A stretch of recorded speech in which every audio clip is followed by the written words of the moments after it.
Evet, ta geçen sene Kadir'le Yelda'nın benden bir isteği vardı. Kaşığı bir cebine koyalım. Şimdi ben size özel bir dans ettireceğim sizin şarkınızla.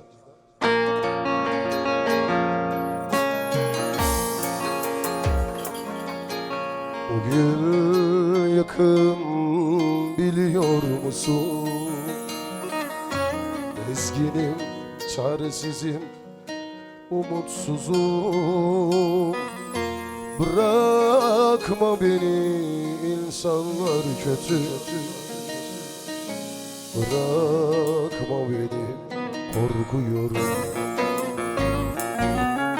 Bırakma beni, insanlar kötü. Bırakma beni, korkuyorum.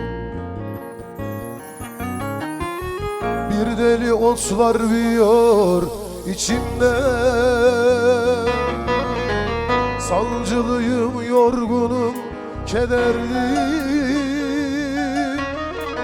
Bu halini sevdim, gitme kal.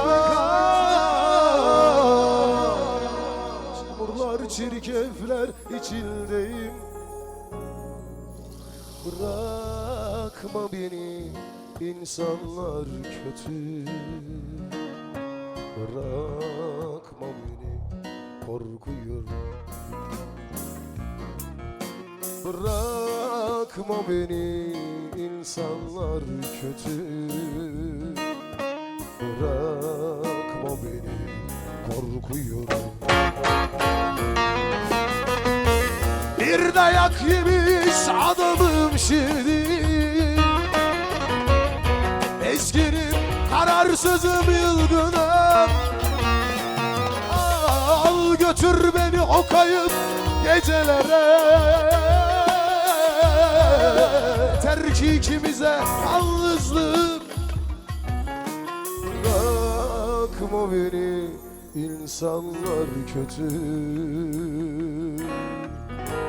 Efendim tam burada alkışlayabiliriz işte. Bırakma beni, korkuyorum.